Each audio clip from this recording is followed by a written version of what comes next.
ओम शांति। आज 23 जून 2026।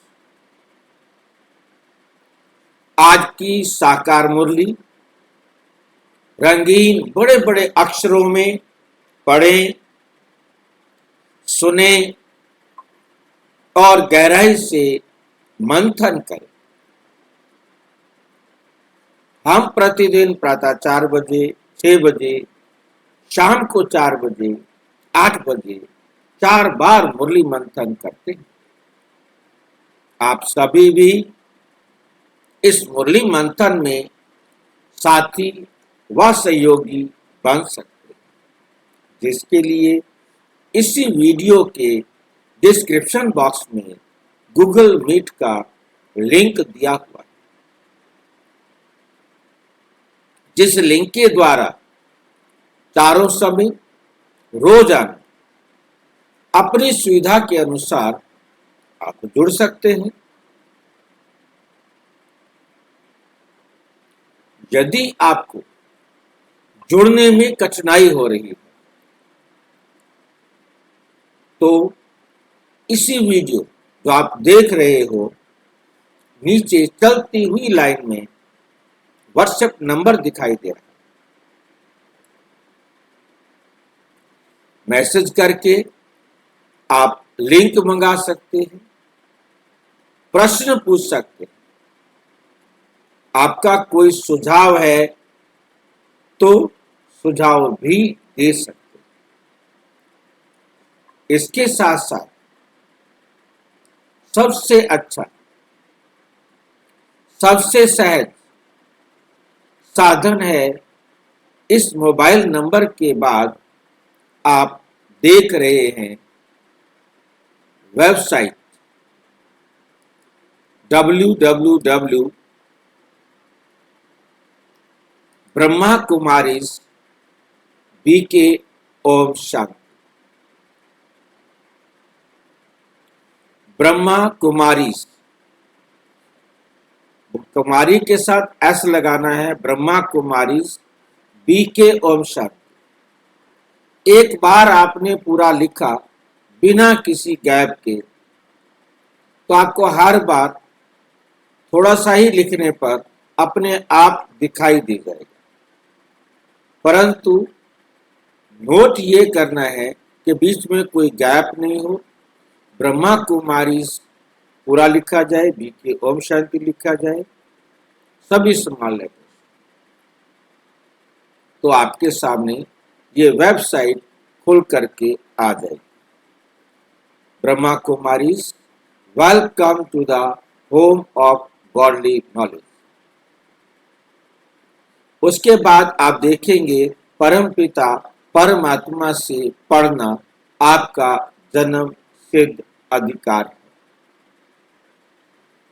तो आज की मुरली का गहराई, आज की YouTube पर सभी वीडियो देखने के लिए, गहराई से मंथन के लिए जो वीडियो आती है वो इस YouTube चैनल पर आती है, और जो सामान्य वीडियो है वो इस चैनल पर आती है।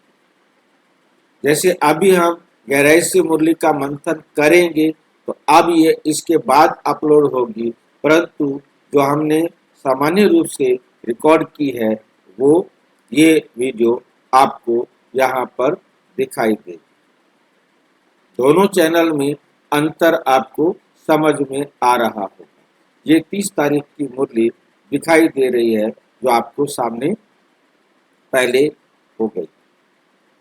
अब हमारे सामने आप जो भी जिस टाइम करेंगे, जिस भी YouTube चैनल को देखेंगे, उस YouTube चैनल पर उस समय तक अपलोड होने वाली सारी वीडियोस आपको दिखाई देगी।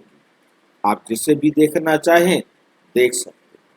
और ये है हमारे पास, इसको भी जिस समय आप क्लिक करेंगे, जिस समय भी आप क्लिक करेंगे उस समय तक की सारी वीडियोस आपको दिखाई देगी। तो इसके अंदर आप 2, 3, 3 तारीख की तक की वीडियो, 2-3 दिन तक की आप आगे की वीडियोस देख सकते हैं और अपनी मर्जी की भाषा में देख सकते हैं, पढ़ सकते हैं, डाउनलोड कर सकते हैं और ऑडियो सुन सकते हैं। ये आपके पास सबसे बड़ी सुविधा है। इस सुविधा को आपने अपने जीवन में अपने साथियों के पास, अपने मित्र संबंधियों के पास पहुंचाना है, क्योंकि ये है रियल बाबा का भोजन, जो हर आत्मा के लिए है और हर आत्मा तक पहुंचाने की सेवा करना हर आत्मा का अपना अपना ड्यूटी है, फर्ज है, कर्तव्य। इसके बाद आपके पास सबसे बड़ी फैसिलिटी आती है कि आपने मुरली पढ़ ली, बस उस मुरली को पढ़ने के बाद आप उसे सारा दिन में जब चाहें रिवाइज कर सकते। उसके लिए आपके पास ये मुरली रिवाइज करने के लिए गूगल फॉर्म आता है। ये 2 लैंग्वेज में आपको मिलता है, इंग्लिश में और हिंदी में।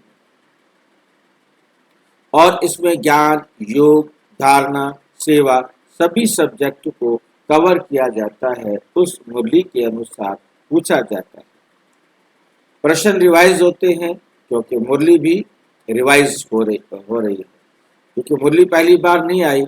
मुरली में भी रोजाना वही बातें रिवाइज होती हैं, इसलिए प्रश्न भी आपको रिवाइज में मिल सकते हैं। इसके बाद आता है हम रोजाना कैसे लाइव जुड़ सकते हैं।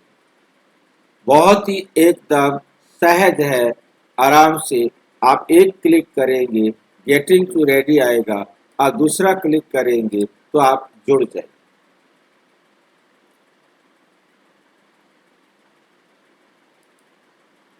इसके बाद हमारे पास वीडियोस की प्लेलिस्ट बनी हुई है। यूट्यूब की वीडियोस की प्लेलिस्ट और इसकी प्लेलिस्ट में अंतर है। यूट्यूब की वीडियो प्लेलिस्ट बहुत लंबी दूर तक जाती है, क्योंकि उसका पिक्चर दिखाई देती है।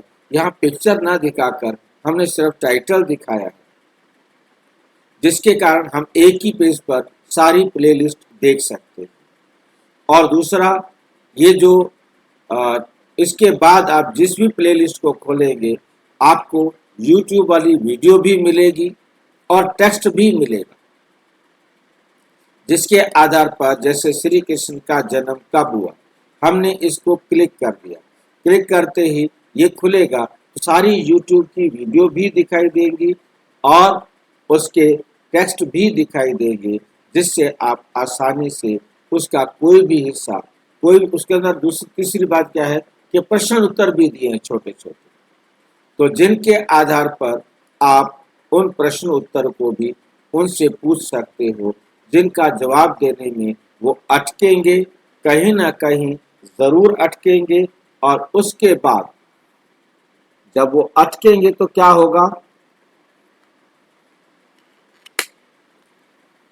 अटकेंगे तो क्या होगा,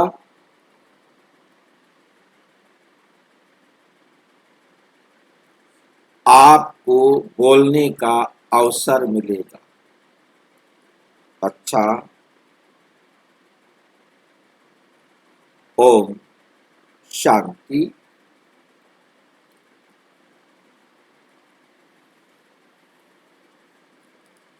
आज की मुरली का सार,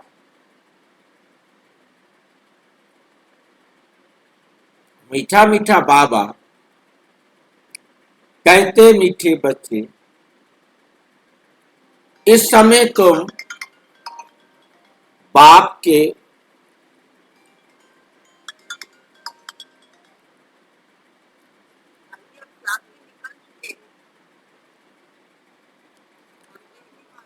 अच्छा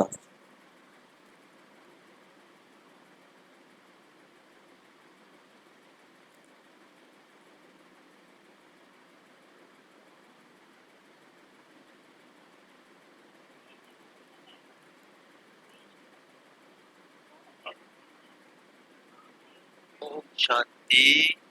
ओम शांति।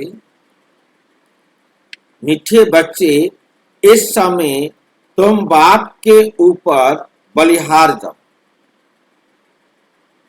मीठे बच्चे, तुम बाप के ऊपर बलिहार जाओ तो 21 जन्म के लिए क्या होगा?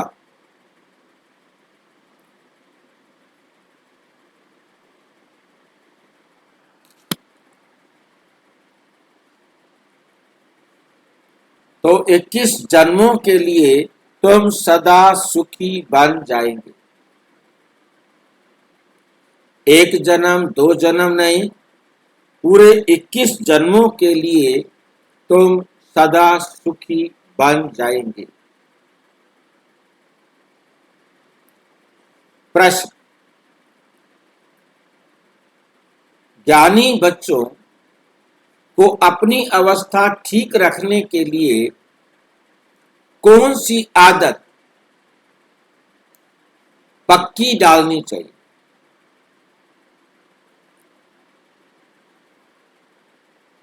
ज्ञानी बच्चों को अपनी अवस्था ठीक रखने के लिए कौन सी आदत पक्की डालनी चाहिए? सवेरे सवेरे उठने की। सवेरे सवेरे उठकर बाबा की याद में बैठना, ये बहुत अच्छी धारणा है। जो बच्चे जल्दी सोते और जल्दी उठ जाते हैं, उनकी अवस्था सारा दिन ठीक रहती। अज्ञानियों की नींद से ज्ञानी बच्चों की नींद आधी होनी चाहिए। 10 बजे सो जाओ और 2 बजे उठकर बैठो। क्या आपको ये बाबा का फैसला मंजूर है?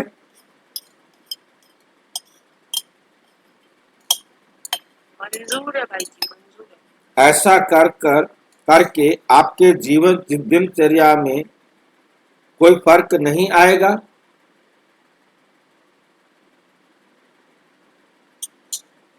क्या आप 10 बजे सोकर 2 बजे उठकर 4 घंटे नींद करके आप 20 घंटे काम कर पाएंगे?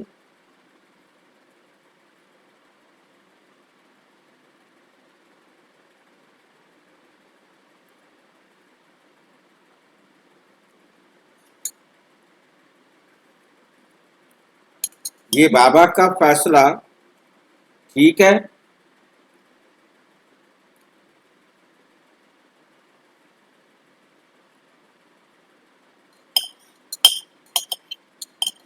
क्या ऐसा बाप, ऐसी माँ होने चाहिए?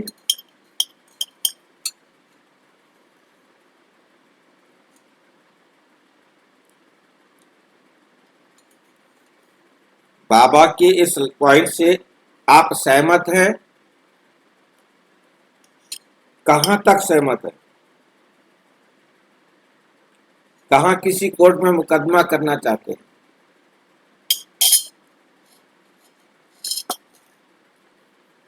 कौन जवाब देगा?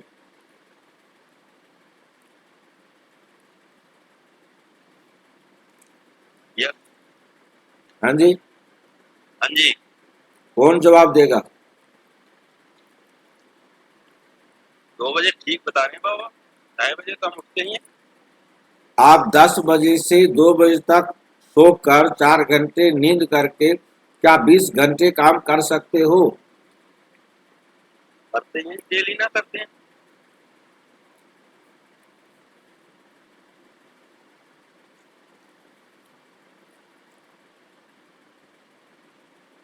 एक काम पे क्लास तो भाई जी आपने जोड़ दिया, बाबा ने थोड़ा सा जोर से बोलो भाई जी। ये काम का क्लास 20 घंटे का तो आपने जोड़ दिया, बाबा ने 10 शब्दों की बात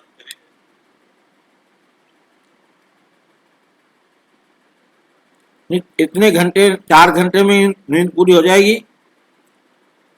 ये थोड़ी बोला बाद में मत करो, हैं जी? ये थोड़ी बोला बाद में मत करो। 2 बजे उठ के बैठ जाओ बाबा की याद में, तब होगा। तो कई जन्म के सफल हो गए, कई जन्म के फंस जाओगे। यहाँ बाबा ने एक बहुत अच्छी लाइन जोड़ी है, उस पर ध्यान देना जरूरी है। वो लाइन है ज्ञानी बच्चों की, सबके लिए नहीं। सब नहीं रह सकेंगे, सब उठ भी नहीं रहे भाई जी। उठ भी नहीं सकते,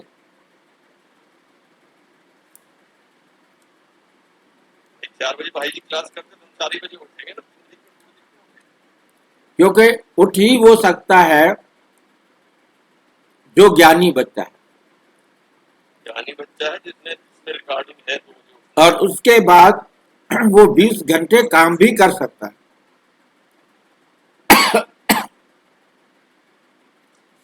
और यदि वो ज्ञानी नहीं है, वो उठ तो जाएगा परंतु अपनी दिनचर्या खराब कर लेगा।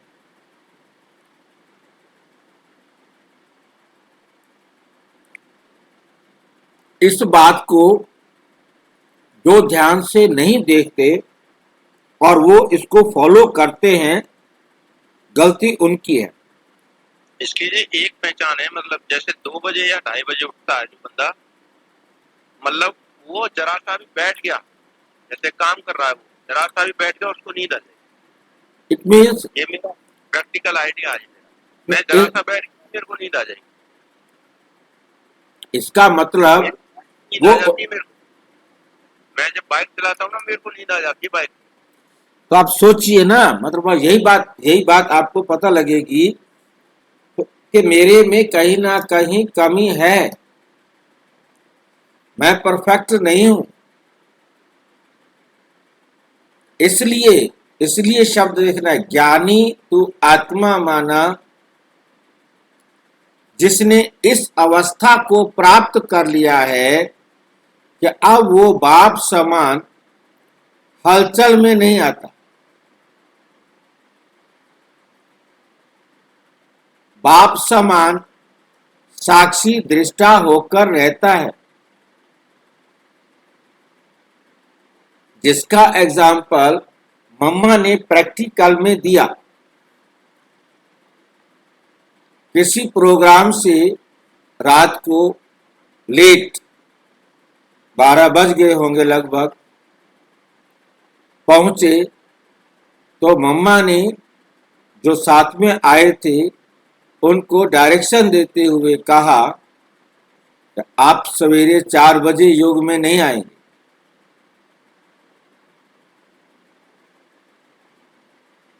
आप 6 बजे आना। जबकि खुद 12 बजे सोकर 2 बजे पुनः बैठ गए।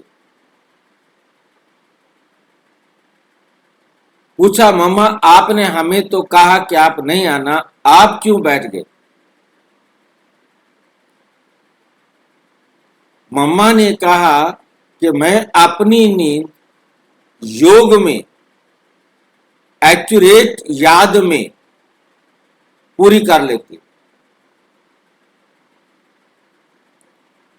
दुनिया में योग निद्रा का वर्णन मिलता है, परंतु वे अपनी बुद्धि को इस प्रकार के संकेत देते हैं जिसके द्वारा वो अपने आप को सुला देते हैं। ऐसा गाइड करते हैं ब्रेन से अपने आप को, जिसके द्वारा वो तुरंत सो जाते हैं। वो है फिजिकल योग निद्रा। परंतु हमारी जो योग निद्रा है, ज्ञानियों की जो योग निद्रा है, उसमें आत्मा अपने आप को संकल्प शून्य करने में सक्षम होती है।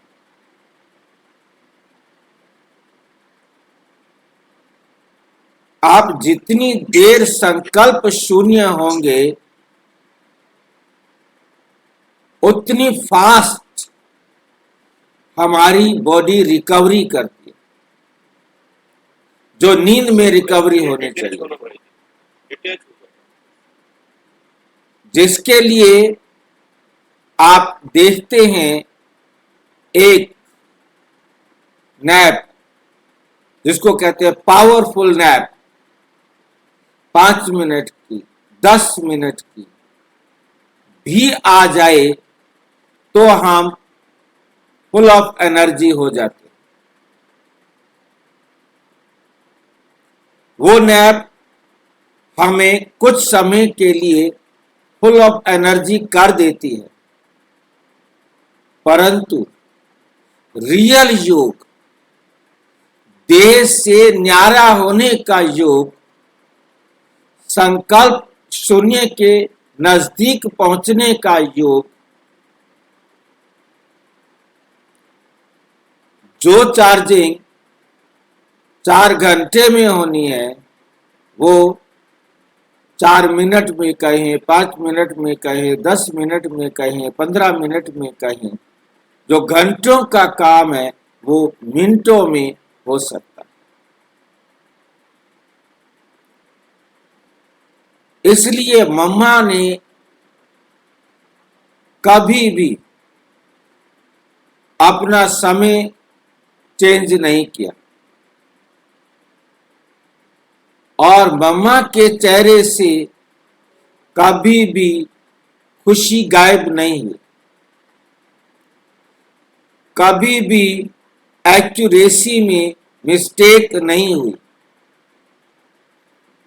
कहीं भी पहुंचना है टाइम और टाइम से पहले पहुंचना। बाकी परिस्थितियां किसी कारण से नहीं पहुंचा पाती, कोई और कारण बनता है, वो एक अलग बात है कि साधन वहां तक नहीं है पहुंचने का, तो वो हाथ में नहीं है, परंतु अपनी तरफ से वो तैयार है एक्यूरेट टाइम पर पहुंचने के लिए।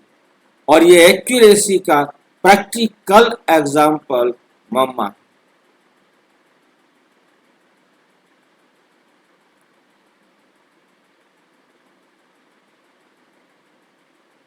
जिसे योग निद्रा नहीं कहेंगे, योग के द्वारा अपनी नींद की कमियों को पूरा करने में सक्षम होना।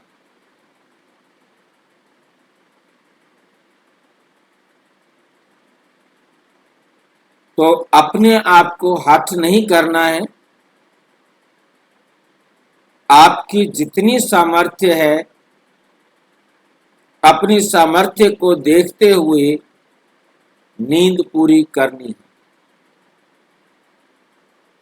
जब आप अपने आप में महसूस करेंगे कि मैं कम नींद करके परफेक्ट काम कर पा रहा हूं तो ठीक है। यदि आपके काम में अंतर आ रहा है, क्योंकि लंबे समय तक यदि आप पूरी नींद नहीं करेंगे तो भुलक्कड़पन आ सकता है, आपकी काम की एक्यूरेसी में गड़बड़ हो सकती है,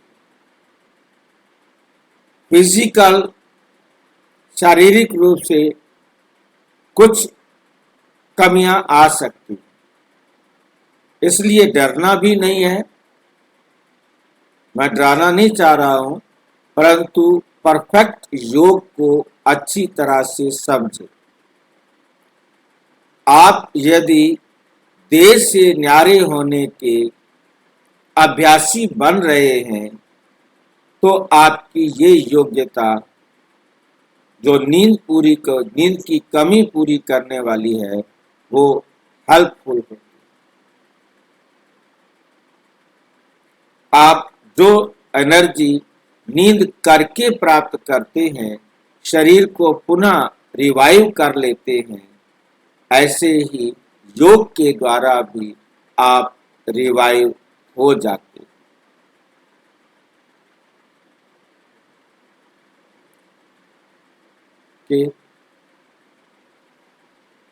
तो हमें समझ में आया होगा, योग के द्वारा नींद की कमी पूरी होती है। योग निद्रा से हमारा जो फिजिकल योग निद्रा है, उससे कोई शक नहीं कि हम शरीर को प्रॉपर नींद करा पाते हैं। हमको नींद की गोली खानी नहीं पड़ती,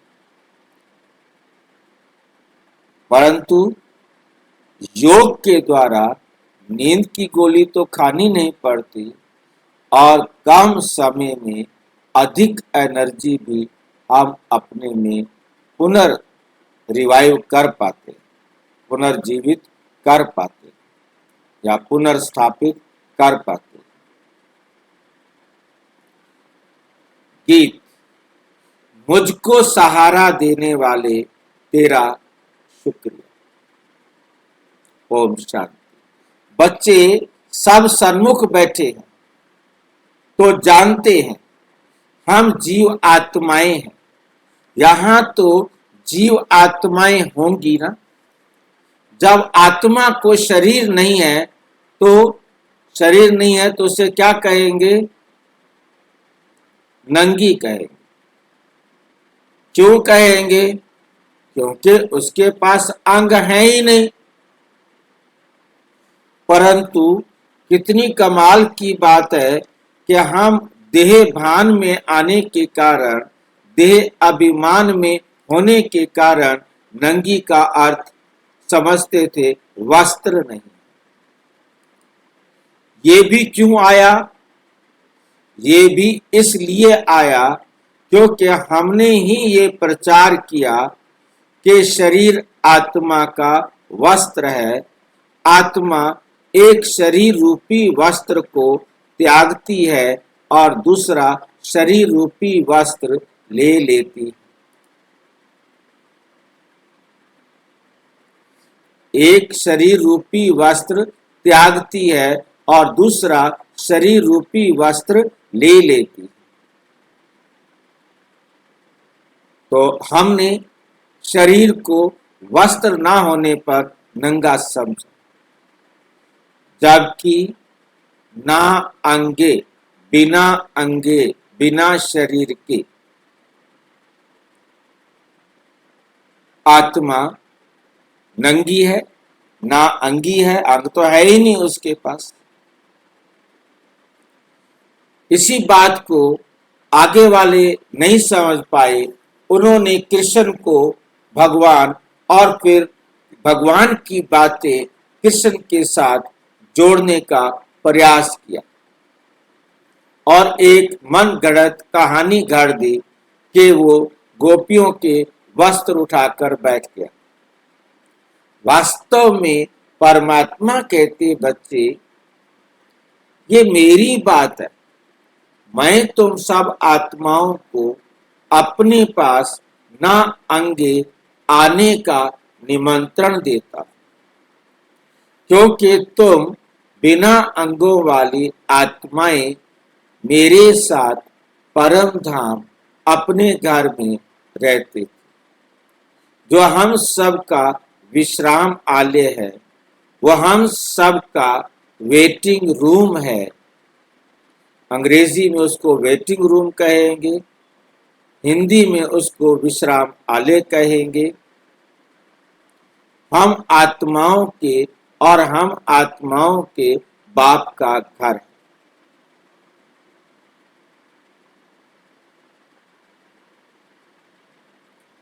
जहां हम जाने के बाद पुनः नए कल्प के लिए, नए ड्रामा के लिए, अपना पाठ बजाने के लिए इस कर्म क्षेत्र पर आते।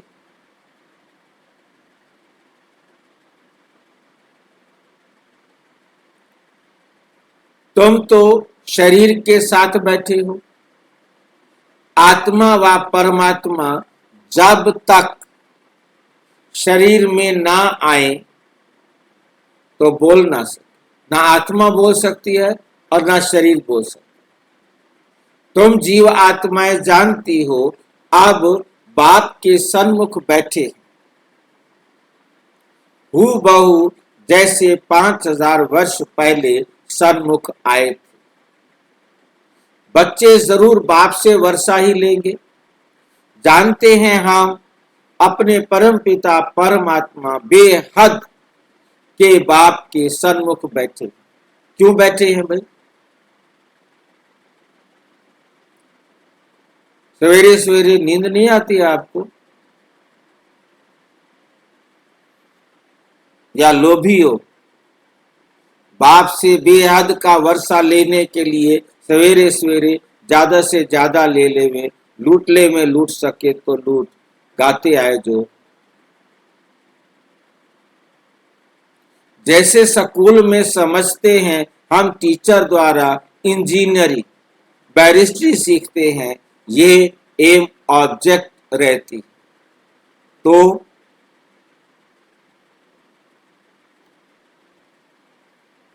तो तुम बच्चे समझते हो, तो तुम बच्चे समझते हो। क्या समझते हो?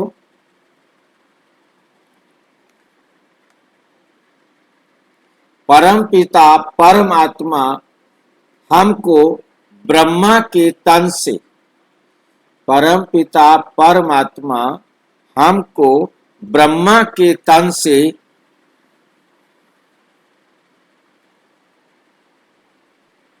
बैठ राजयोग सिखलाते हैं। ब्रह्मा के तन से बैठकर राजयोग सिखलाते हैं।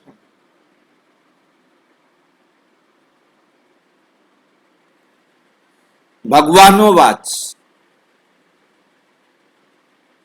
ये तो बच्चों को समझाया जाता है, ये तो बच्चों को समझाया जाता है कि भगवान निराकार को कहा जाता है। भगवान किसे कहा जाता है? निराकार। किसी भी शरीरधारी को परमात्मा नहीं कहना। क्यों? क्योंकि जीव आत्माएं पुनर्जन्म जरूर लेती। कोई भी सन्यासी से तुम पूछ, कोई भी सन्यासी से तुम पूछो मनुष्य पुनर्जन्म लेते हैं, तो ऐसे नहीं कहेंगे कि नहीं लेते। नहीं तो 84 लाख जन्म कैसे कहते? क्योंकि वो ये बात मानते हैं कि आत्मा 84 लाख योनियों के बाद इस मानव देह में प्रवेश करती। 84 लाख योनियों में प्रवेश करने के बाद, 84 लाख योनियां भोगने के बाद, यूज करने के बाद क्या बनते हैं? मनुष्य बनते।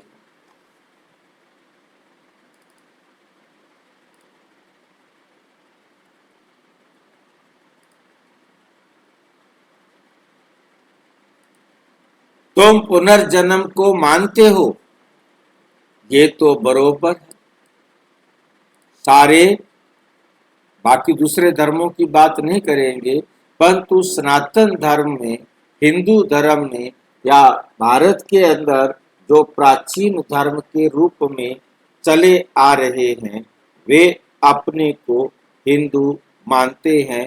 वो मानते हैं कि हम पुनर्जन्म में आते हैं, हम पुनर्जन्म में आते।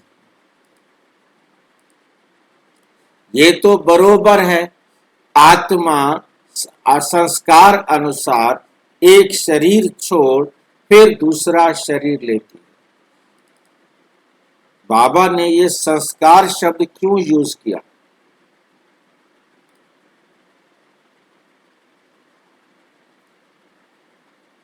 ड्रामा शब्द यूज नहीं किया।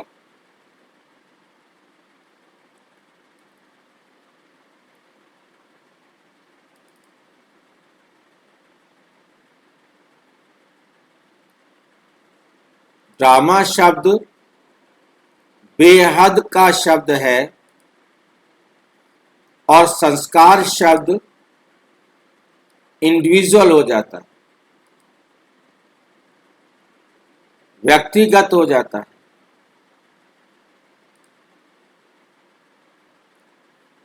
बाबा ने एक आत्मा जन्म ले रही है,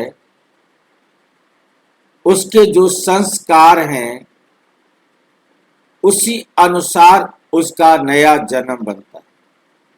आत्मा जब शरीर को छोड़ती है तो उसके पास संस्कार होते हैं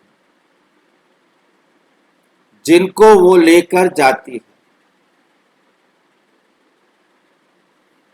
और आत्मा संस्कारों के अनुसार ही नई रचना करती है।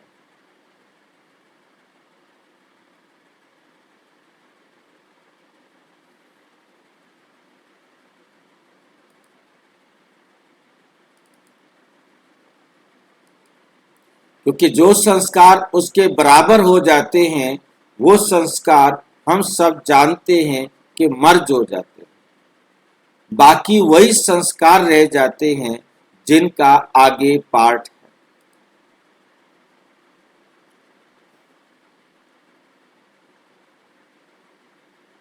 ऐसे कोई कोई मनुष्य 84 जन्म लेते हैं, सबके 84 जन्म नहीं होते। 84 लाख जन्म की तो बात ही नहीं।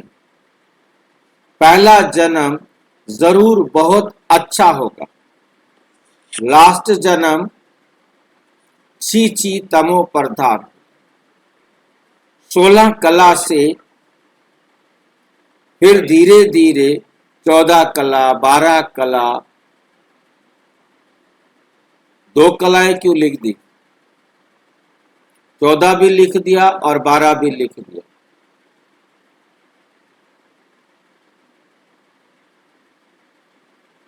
ऐसा क्यों लिखा, कौन बता सकता है? दोनों ही सही है, जिसको समझना हो। दोनों ही सही है, बताओ। भक्त और ज्ञानी बच्चों दोनों के लिए लिखा है बाबा ने। हाँ जी, भक्त और ज्ञानी बच्चों दोनों के लिए लिखा है। अच्छा, हर एक अपनी मर्जी से समझ लेवे, हर एक बच्चा अपनी मर्जी से समझ लेवे, लड़ने झगड़ने की जरूरत नहीं है, आपस में कोई क्वेश्चन खड़ा करने की जरूरत नहीं।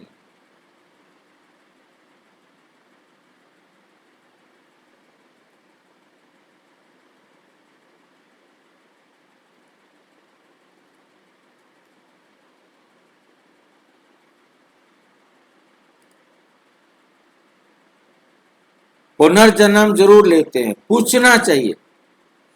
अच्छा, परमपिता परमात्मा पुनर्जन्म लेते हैं व पुनर्जन्म रहित हैं, क्या कहेंगे?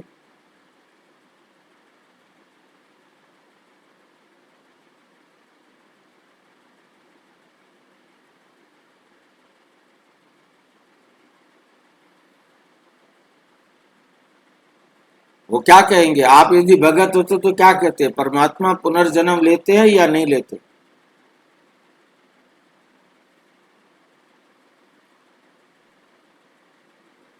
भगत के हिसाब से तो लेते हैं भाई, भगत के हिसाब से लेते हैं। क्या सबूत है आपके पास? बहुत सारे अवतार बना दिए ना इसलिए। क्योंकि परमात्मा बार बार हर युग में नए नए रूप में आते हैं, एक एक युग में कई बार आते हैं, तो उनका भी तो पुनर्जन्म हुआ ना। कृष्ण का जन्म हुआ, राम का जन्म हुआ, परशुराम का जन्म हुआ, और दुनिया भर के उन्होंने, हिरण्यकश्यप भी भगवान था, उसका भी जन्म हुआ। हिरण्यकश्यप नहीं, नरसिंह, नरसिंह अवतार वो भी जन्म हुआ, मत्स्य अवतार वो भी जन्म हुआ, गोरखनाथ, दुनिया भर के भगवान हैं, दुनिया भर के गिनती नहीं कर सकते। देखो, ये पॉइंट बहुत सूक्ष्म है। अगर कहेंगे जन्म मरण रहित है तो फिर शिव जयंती सिद्ध नहीं होती।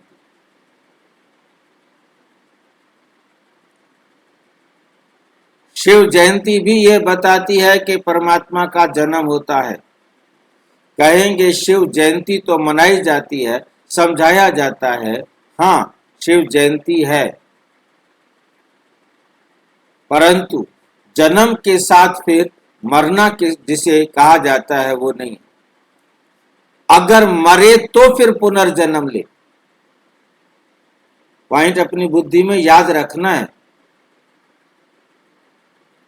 जब तक वो मरा नहीं तब तक पुनर्जन्म नहीं।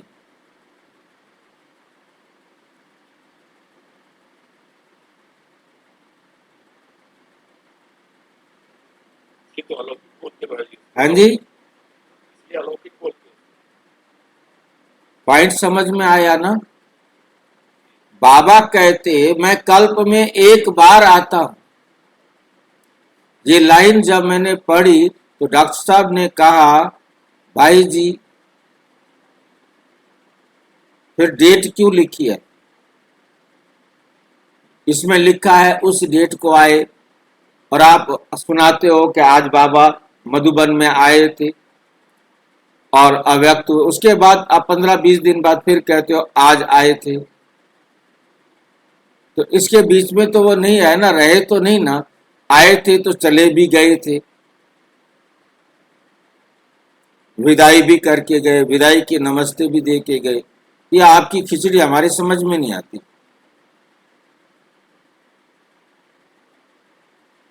या तो वो एक बार आ गया, हम बीच में जा सकते हैं,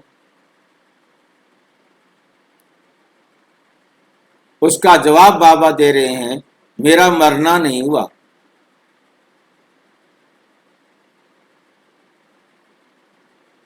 मैं मरा ही नहीं हूं तो मैं हूं ही हूं।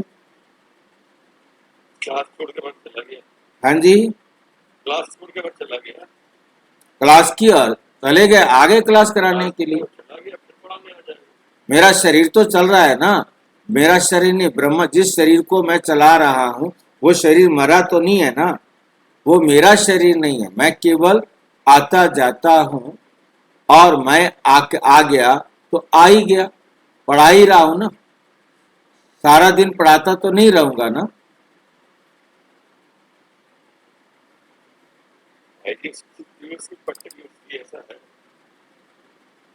चित भी बाबा की है और पट भी बाबा की है, और आप उसे स्वीकार करने के लिए तैयार हो। बात है। बाबा जन्म भी नहीं लेते, मरण में भी नहीं आते, बाबा जस्ट शिफ्ट करते हैं। नहीं, जन्म तो होगा, जन्म क्यों कहेंगे? कंडीशन देखिए भाई जी, बोल दिया मैं याद करने को हाँ जी, यहाँ बात भी नहीं करूंगा, मैं तुमसे बात भी नहीं करूंगा, मिलना तो वहाँ आके मिलो जहाँ बात नहीं करूंगा। थोड़ा सा जोर से बोलो, जोर से, सबको नहीं सुनाई दे रहा। मुझसे मिलना है तो वही आके मिलो, मैं यहाँ बात नहीं करूंगा, पर आता हूँ। हाँ, इसको अबे आपको पूछना है तो मेरे पास सूक्ष्म वतन में आ जाओ। नहीं नहीं, बात करना, परम नाम में याद करो ना, फालतू बात मत करो, कुछ बात मत करना है सर, मेरे को याद करना, ऊपर याद करो, बाकी मैं आता हूँ। किस काम का तेरा आना भैया, बात नहीं कर सकते, पूछ नहीं सकते, सुरेंद्र भाई कर नहीं सकते, क्या करूँ?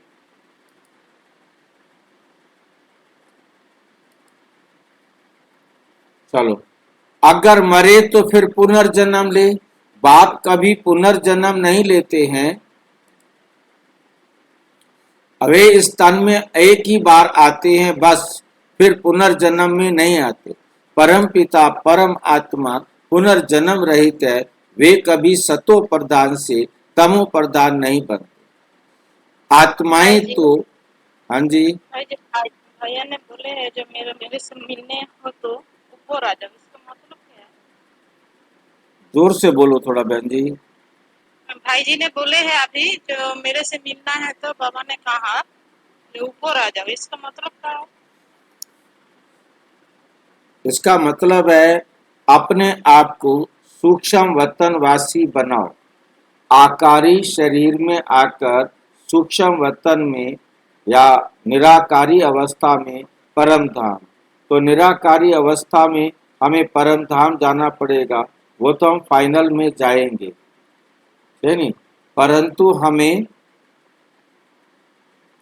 सूक्ष्म वतन में जाना है। तो सूक्ष्म वतन वासी बनना है, वहां हम बाबा से मिल सकते हैं। इस संसार को जितना भूलेंगे उतना अधिक बाबा हमको याद आएंगे। जितना इस संसार को भूलते जाएंगे। क्या बाबा? हाँ जी, सूक्ष्म वतन है। सूक्ष्म वतन है ना। जब आप अपने आप को शरीर से न्यारा समझते हो तब तो सूक्ष्म वतन में जाते हो। बिना शरीर को न्यारा समझे आप सूक्ष्म वतन में नहीं जा सकते।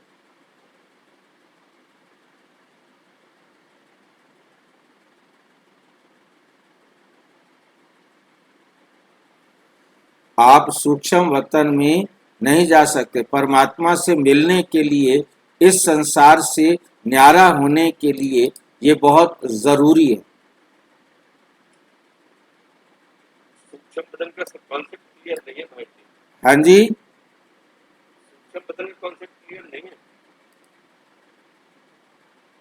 सूक्ष्म वतन क्या है? सूक्ष्म बदन का कॉन्सेप्ट क्लियर नहीं। सूक्ष्म वतन का कंसेप्ट क्लियर नहीं। ठीक बात है, क्योंकि सूक्ष्म वतन का कंसेप्ट क्या है ये बात भी हमारी बुद्धि में आए तब तो हम सूक्ष्म वतन में जा सके। सूक्ष्म वतन का मतलब है इस देह को भूलना। इस देह को भूलकर अपने आप को आत्मा समझकर बाबा के साथ व्यवहार में आना। बाकी सूक्ष्म वतन का मतलब हमें बाबा ने बहुत अच्छी तरह 1970 की मुरलियों में सुनाया, समझाया है कि इस वतन को सूक्ष्म वतन बनाओ, ये ऊपर आना जाना छोड़ो। अर्थात आप हर समय आत्मा समझ कर रहो, सबको आत्मिक दृष्टि से देखो, आत्मिक दृष्टि से व्यवहार में आओ। बाबा की श्रीमत आपकी बुद्धि में हर वक्त रहे। आपने बाबा की उंगली पकड़ी हुई है। बाकी कोई सूक्ष्म वतन ऐसा नहीं है जहां मैं उड़ करके चला जाऊंगा और वहां बैठ जाऊंगा। आप उड़ रहे हो क्योंकि आपने अपने आप को देह भान से न्यारा कर लिया है। आप हल्के हो गए, आप हल्के हो गए।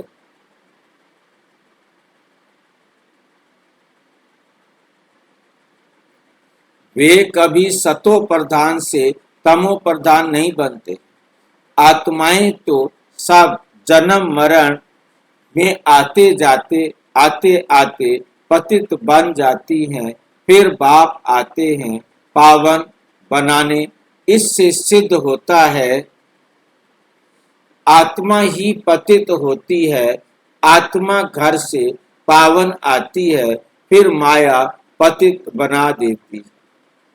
बाप बाप को तो कभी पतित नहीं बनाएंगे।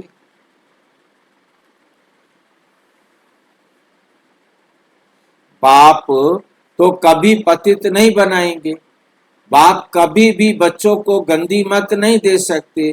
इस समय के मनुष्य पतित मत ही देते हैं। अपावन बाप कहते हैं कि पतित नहीं बनो, अर्थात विकार में नहीं जाओ। रावण की मत से दुख धाम बन गया है, पहले सुख धाम था। ऐसे नहीं कि बाप ही सुख दुख देते हैं, नहीं, बाप कभी बच्चों को दुख की मत नहीं दे सकते। माया ही दुख देती है। उस माया पर जीत पाने से तुम जगत जीत बनते हो। मनुष्य माया का अर्थ नहीं समझते। वे धन को माया कह देते हैं, कहते हैं ना, इनको माया का नशा बहुत है, परंतु माया का नशा होता नहीं। वहां रावण राज्य का बुत बनाकर जलाते नहीं। बुत तो दुश्मन का बनाया जाता है। रावण राज्य शुरू होता है आधा कल्प से। देह अहंकार आने से फिर विकार आ जाते हैं। शास्त्रों में लिखा हुआ है, देवताएं वाम मार्ग में अर्थात विकारों में जाते, माया के वश होने से परवश बन जाते, पर मत पर चलते रहते हैं। अभी तुम चलते हो श्री मत पर मत माना माया की मत। श्री अर्थात श्रेष्ठ मत बाप की, वे है रावण की मत। पर मत इसलिए बाप ने कहा है आसुरी संप्रदाय सब रावण की जंजीर में बंधे हुए दुखी। मनुष्यों ने सतयुग की आयु लाखों वर्ष समझ ली है।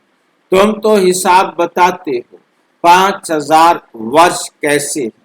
क्राइस्ट को 2000 वर्ष हुए, बुद्ध को 2250 वर्ष हुआ, फिर 2500 वर्ष इस्लामी को हुए। सबको मिलाकर आधा कल्प हुआ। इनको पहले तो देवताओं का राज्य था। उनके पहले तो देवताओं का राज्य था सतयुग त्रेता में। फिर देवताओं को लाखों वर्ष कैसे कह सकते हैं? इतने मनुष्य होते फिर तो मनुष्य बहुत हो जाते। सोचो कि 5000 साल के हिसाब में जनसंख्या इतनी हुई है, और यदि ये लाखों वर्ष हो तो जनसंख्या कितनी हो जाएगी?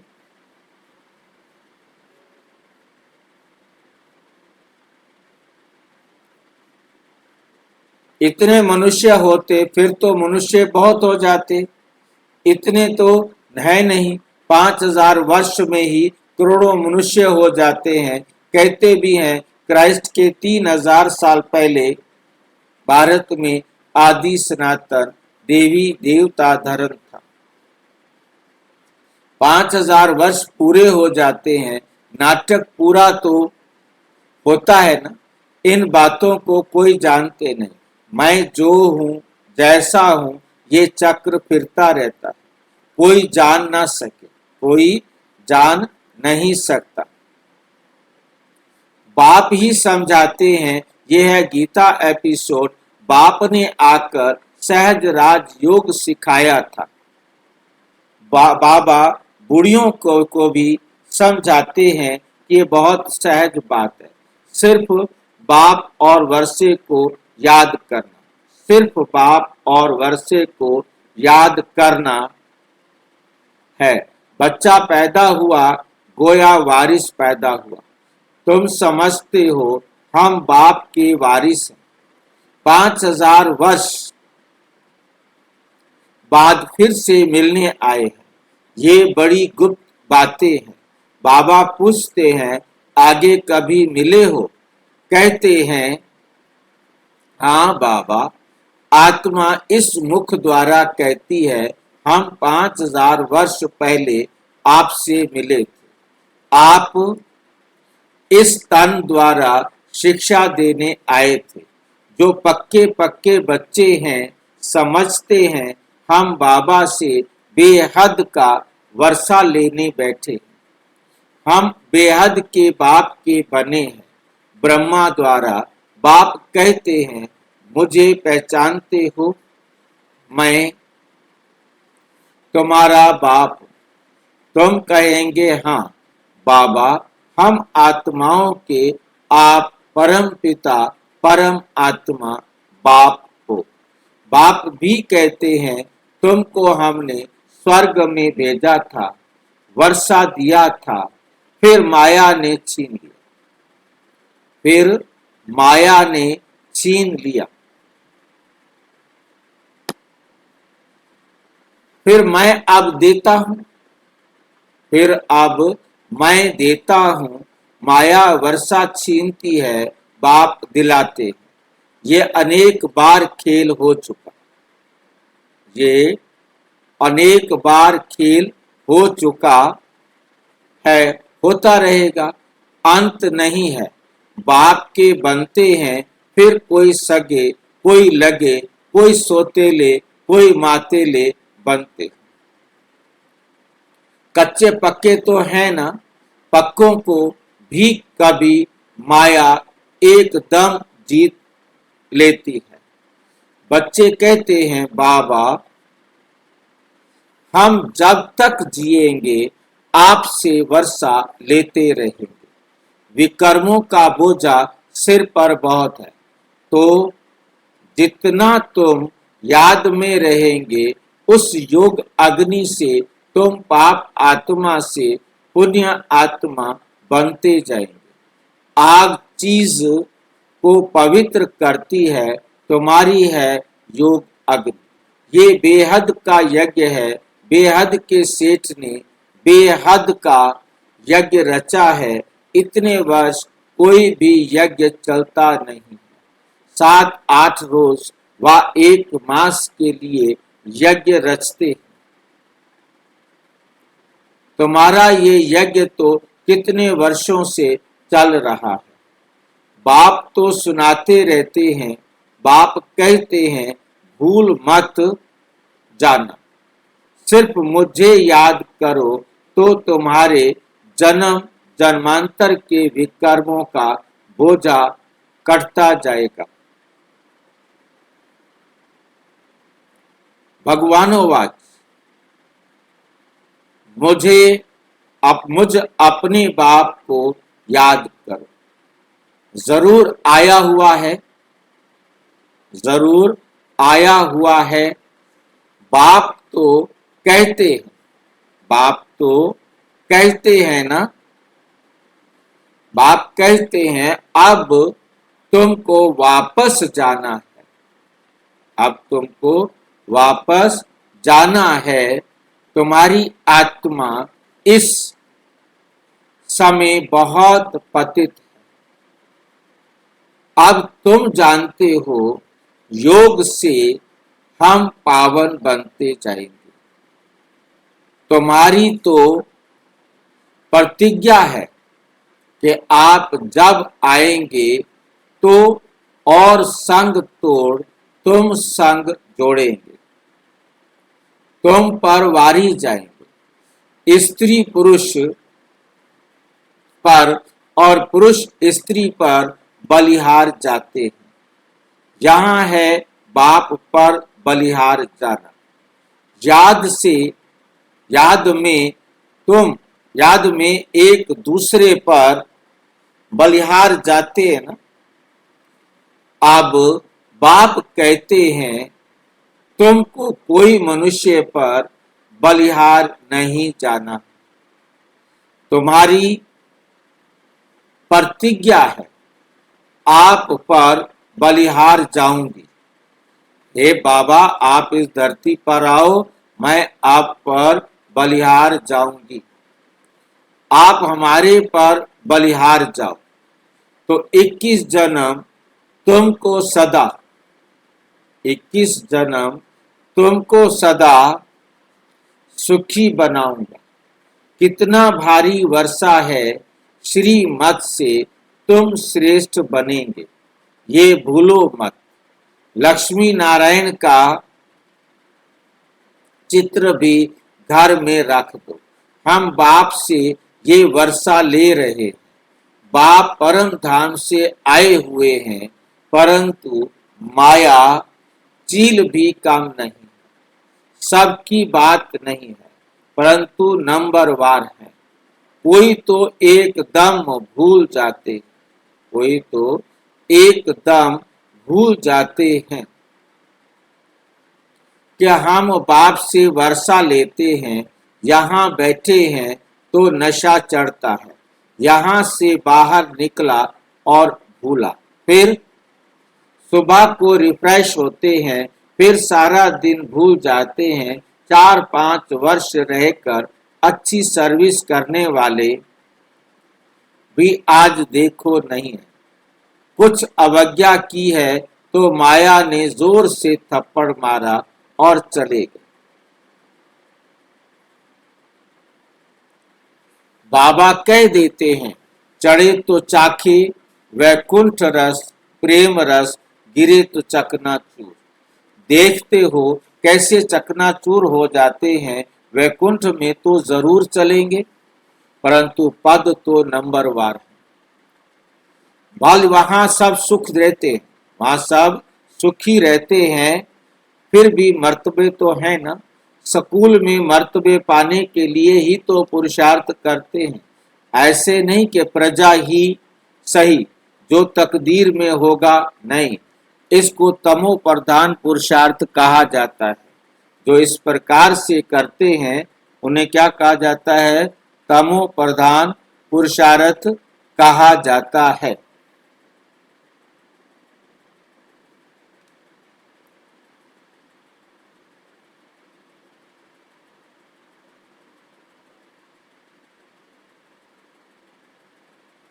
इसको क्लियर करो भाई।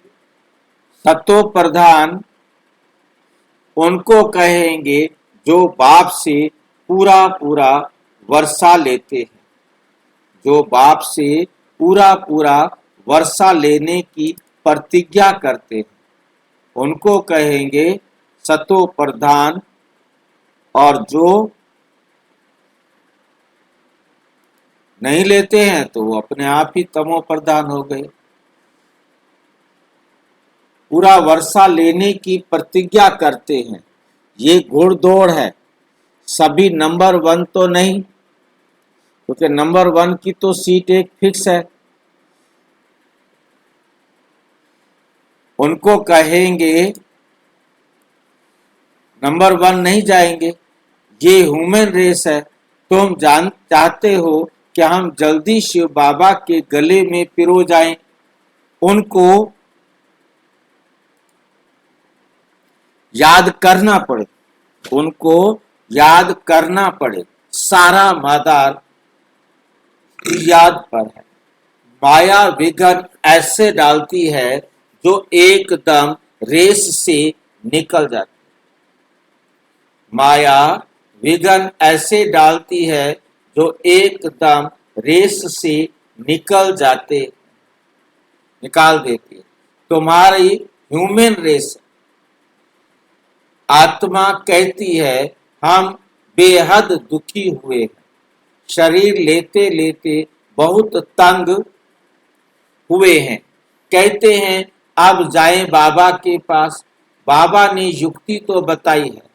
कहते हैं बाबा हम आपकी याद में ही रहेंगे, जितना टाइम निकाल सको उतना अच्छा है। गवर्नमेंट की सर्विस में भी 8 घंटा देते हो, ऐसे याद में भी 8 घंटा तो रहो। सृष्टि को स्वर्ग बनाना ये कितना भारी सर्विस है। सिर्फ बाप को याद करो और सुख धाम को याद करो, बस ये 8 घंटा सर्विस करेंगे तो तुम पूरा वर्षा पाएंगे। ऐसे ऐसे याद करते करते तुम्हारे विकर्म विनाश होंगे। 8 घंटा इस सर्विस में दो, बाकी 16 घंटा तुम फ्री हो। जितना हो सके तुम घड़ी घड़ी याद करो। याद तो कहाँ भी बैठ कर सकते हो। सबसे अच्छा टाइम तुमको सवेरा मिलेगा। सिंधी में कहावत भी है, सवेरे सोना सवेरे उठना। वही मनुष्य बड़ा गुणवान है। ये गायन भी अभी का है। बाप कहते हैं रात को जल्दी सो जाओ और फिर सवेरे उठो। लाइन समझे? और आगे फिर कहा है कि अज्ञानी लोग 8 घंटा नींद करते हैं। तुम्हारी नींद आधी होनी चाहिए, परंतु वो 4 घंटे की नींद को योग के द्वारा पूरा करने की विधि भी आनी चाहिए। 4-5 घंटा वो विधि क्या है, मतलब कैसे करते हैं वैसे? देह से न्यारे हो जाओ। ये जो योग के द्वारा नींद पूरी करते हैं, ये कैसे होती है? जी बता तो रहा हूँ, देह से न्यारे होंगे वो योग है ना। जिसको बाबा रोज हर मुरली में लगभग दिल में कहते हैं, अपने को देह से न्यारा समझो। मैं आत्मा इस देह से न्यारी हूँ। आप जितने सेकंड, जितने मिनट देह से न्यारे होने के अभ्यासी होंगे, आत्मा शरीर उतना जल्दी रिवाइव हो जाता है।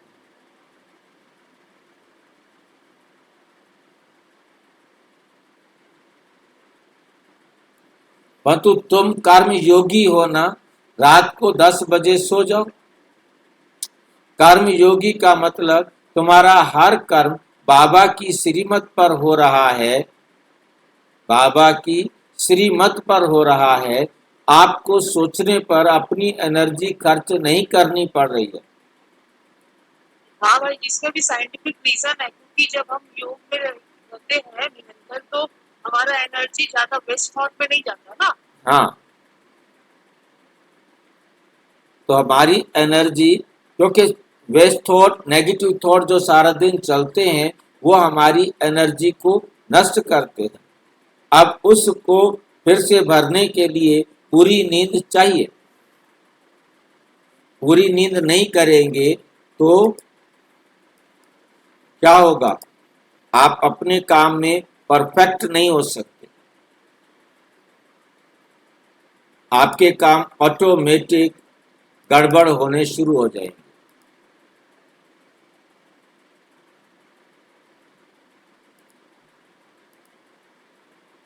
दस बजे सो जाओ, 2 बजे उठ जाओ। शिव बाबा की याद को याद करने से तुम्हारी कमाई बहुत है। बाबा की श्रीमत पर चलने से तुम्हारी कमाई बहुत है, क्योंकि आपको कोई भी बात हर्ट नहीं होती, दुख नहीं देती। क्योंकि दुख में हमारा इम्यून सिस्टम भी नष्ट होता है।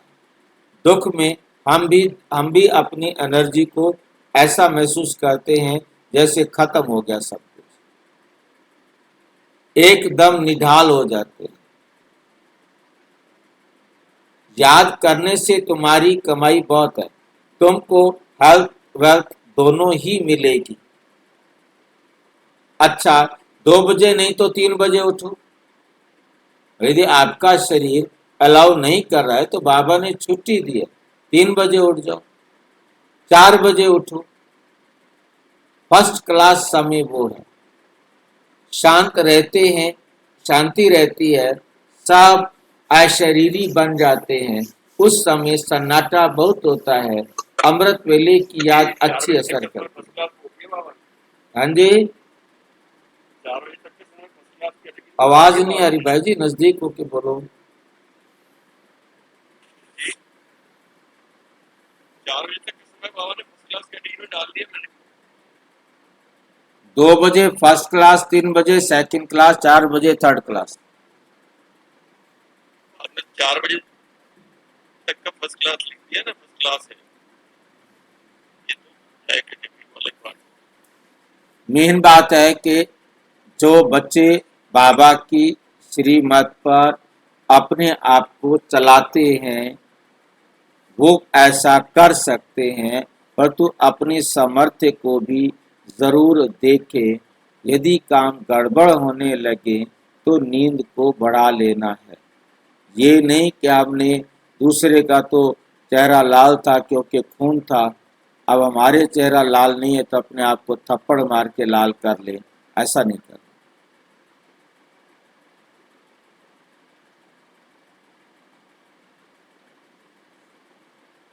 अमृत वेले की याद अच्छा असर करती है। बाबा बहुत करके रात को जागते रहते। ब्रह्मा बाबा बुढ़ा हो गया था, बुढ़ों को तो नींद नहीं आती है,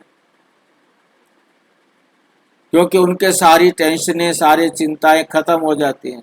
अब यदि कोई बुढ़ा होकर के भी ढेर सारी चिंताएं अपने अंदर पाले, ढेर सारी जिम्मेवारियां अपने ऊपर रखे।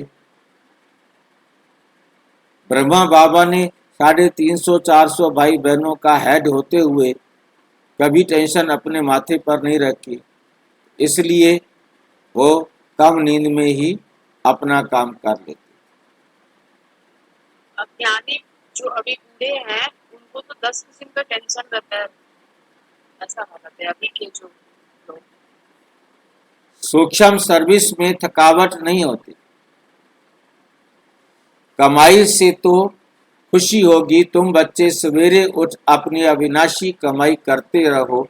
अच्छा, मीठे मीठे सिक्की लदे बच्चों प्रति माता पिता बाप दादा का याद प्यार और गुड मॉर्निंग। रूहानी बाप की रूहानी बच्चों को नमस्ते। हम रूहानी बच्चों की रूहानी बाप दादा को नमस्ते नमस्ते नमस्ते। धारणा के लिए मुख्य सार नंबर 1, 21 जन्म सदा सुखी बनने के लिए एक बाप पर पूरा पूरा बलिहार जाना। श्रीमत से श्रेष्ठ बनना है। मन मत व पर मत को त्याग देना।